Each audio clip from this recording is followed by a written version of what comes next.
Psalm 120. I'm going to be coming to you today with our Chapter 9 lecture and information. So, Chapter 9 is all about managing conflict in relationships and what with people being home and social distancing and isolation. I think we have a really good chance in the next few weeks to actually practice some effective conflict management in our work and home relationships. So, what is conflict? What is interpersonal conflict? This is just when people who are interdependent have relationships with each other, have different views, interests, goals, and feel some kind of a need to express and resolve these goals. So they may be expressed disagreements. It may just be things that we keep to ourselves. It may be a difference in perceived goals that are incompatible. We may have different needs for resolution. So some principles that we want to start off with as we look at conflict in relationships. First, conflict is normal. It's natural. It happens. It's a normal part of relationships. It's crazy to think relationships would not have conflict. Conflict does not have to mean the same thing as anger and aggression. Conflict should not be a bad word. Second, conflict can be overt. You can be very clear that you're having a problem with somebody or a conflict with somebody, or it can be covert. We can be passive aggressive. Oh, don't worry. I'll take care of all the dishes. You just sit there and enjoy your television show, right? Passive aggressive. We've all done this and we've all encountered this. Or it can be these games we play. Well, yeah, your experience is bad, but here's this thing about me that makes it worse. Or we say, yes, but, and we've talked about what but means. It means that what I just said doesn't matter anymore. A third principle of conflict is that social groups, culture impacts this. We've talked about culture. We've talked about culture. We've talked about culture. Culture impacts all communication, and it's true with conflict. So cultures have different ways of approaching conflict, different ways of handling it. Different social communities have different ways of doing this. Likely, there's differences in the way conflict is handled at work, in your social group, in your family of origin. All of these things work differently to process conflict. Conflict can either be well managed or poorly managed. Then there's almost no in between. There's not just okay management. It's either good or bad usually. And then conflict can actually be good for individuals and relationships. Conflict can actually be helpful. So both Pixar, which you guys have heard of, Disney, all the great movies, right, and Honda have a system in place that actually encourages conflict at work. A lot of us are like, that's really scary. Why would you want to have conflict at work? Well, we know that actually conflict done right is really helpful. And having exchanges of ideas and growing and collaborating through conflict can actually be really, really good for us. So it can be good. We just have to learn how to handle it right. So there's three different orientations we can come up with in conflict. There's lose-lose, I lose and you lose. There's win-lose, which is the way a lot of us approach conflict, and that's part of what is wrong. We don't want to be win-lose, but we approach it this way. In order for me to win, you have to lose. And then we have what's called win-win, and this is the goal. I get something that works for me, you get something that works for you. We are mutually satisfied. That is win-win conflict. There are four different main responses to conflict. So there's the exit response that is both an active response, but it's destructive. So exit responses are where I'm just going to leave and not be part of this anymore. And that doesn't help with the relationship, and it doesn't help resolve the conflict. Then we have what we call neglect response. This is passive and this is destructive. So this is, I'm just not going to do anything about it. I'll just ignore it and it will go away. Most of us can understand that when we ignore conflict, it does not just go away. It is still there, it hangs on, and it usually gets worse if we do this. Then we have what we call the loyalty response. And this is constructive because we're committed to the relationship, but it's also passive because we're not going to do anything about it because we're loyal to you. And then we have what's called the voice response. And this is the quadrant that is both active and constructive. We're going to appropriately vocalize our concerns about the conflict, work through it, communicate through it, and come up with some type of a mutually beneficial solution to help us all. So what happens in unproductive communication in conflict? The early stages, we have poor listening. The communication doesn't help confirm individuals. It doesn't create a confirming communication environment. There's a lot of cross-complaining. Here's the bad thing in my life. Here's the bad thing in your life. We're all going to complain about this together. That creates a negative climate, and there's this assumption that I can read your mind, that because you look upset, I know what's bothering you. Now, most of us have been in relationships where somebody expected that of us. Hello, romantic partners. And it doesn't work. It does not work. You can't read somebody else's mind. Then there's these middle stages where we call this kitchen sinking. This is where we are throwing everything, including the kitchen sink, at you. Everything that is wrong is coming in. So we're going to interrupt each other. We're going to step over each other and talk over each other. Then we get to the later stages in unproductive communication patterns. And the later stages are where we have a whole lot of counter proposals. There's a lot of this non-productive bargaining going back and forth. And there is what we call excessive meta communication. So if you remember, meta communication is communication about communication. So we're going to talk a lot about how we're going to talk about things. That really doesn't help us in the end.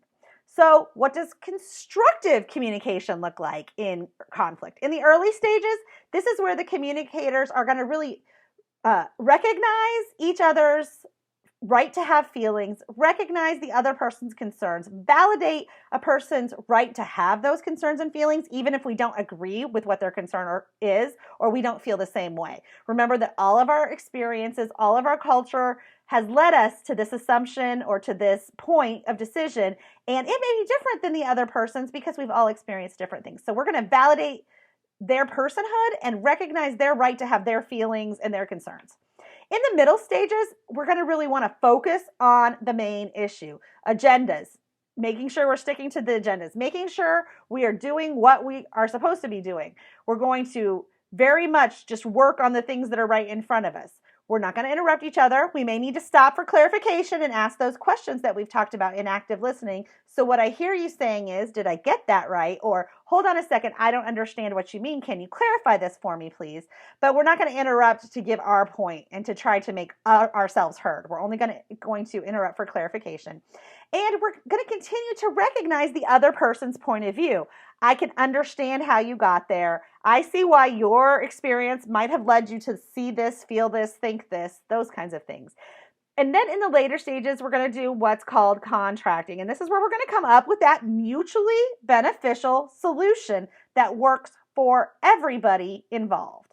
So we want to be sure we're using constructive communication versus unproductive communication.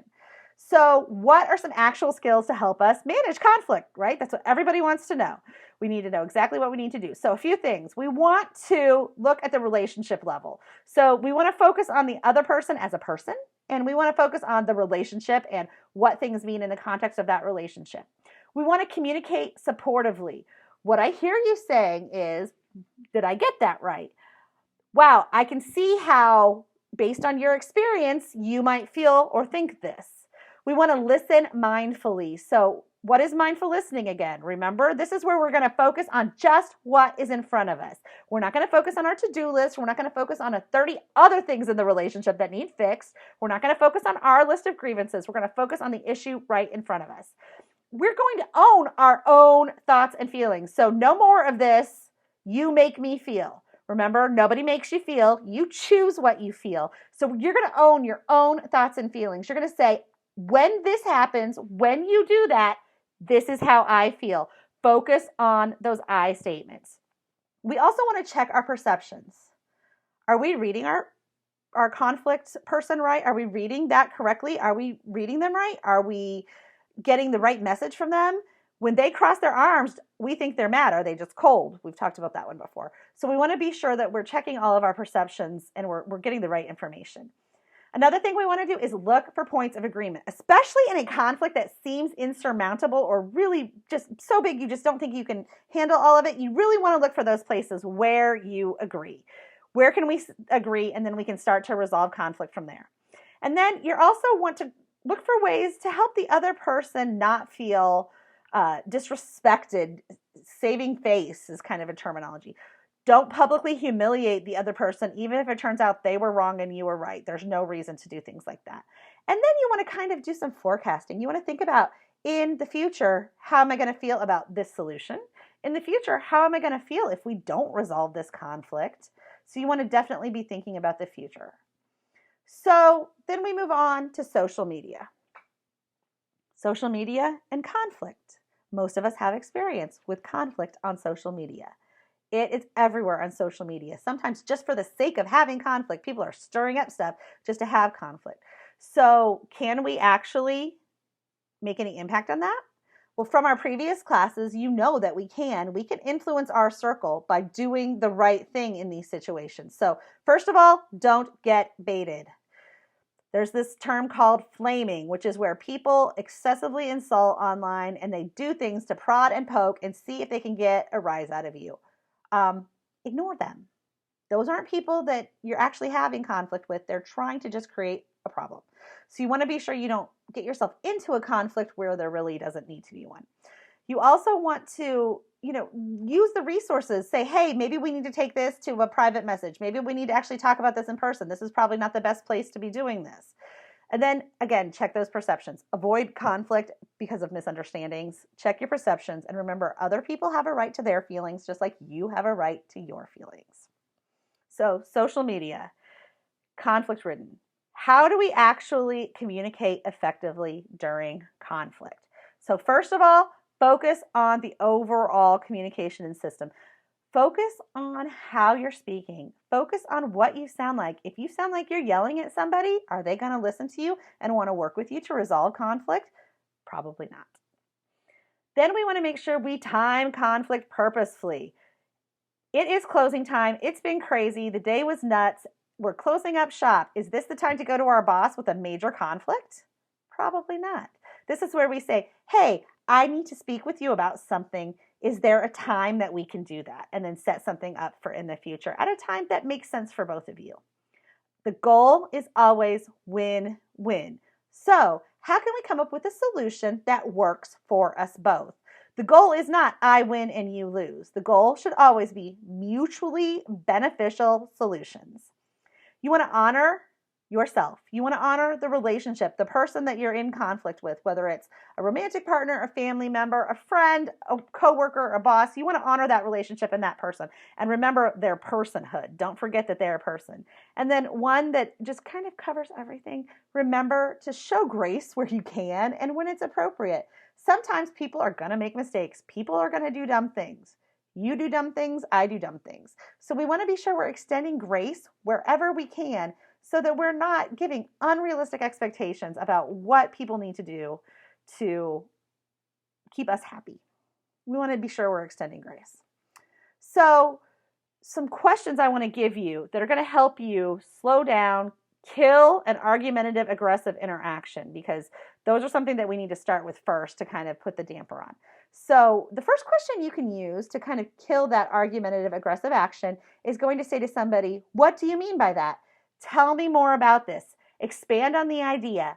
Give me information. Offer more information about this. Get them talking about exactly what they mean, because sometimes they'll either realize that what they mean is silly, or they will articulate it in a way that you can now better understand and know what you're dealing with.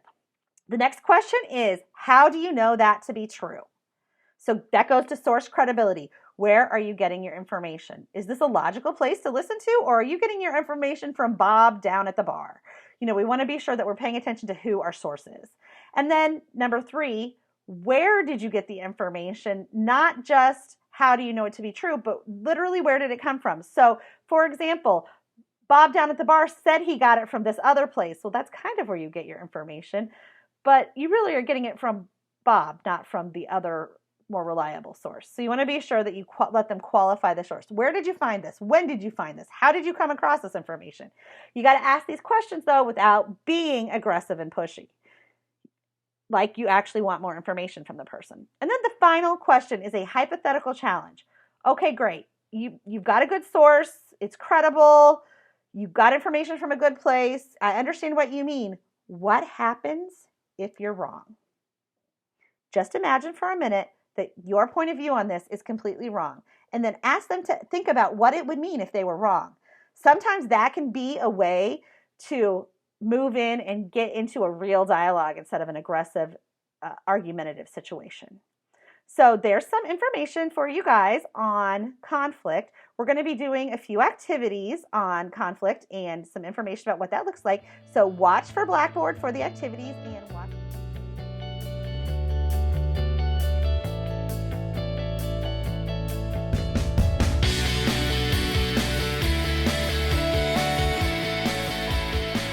Hope you guys have a good day. I'll see you soon for the next lecture.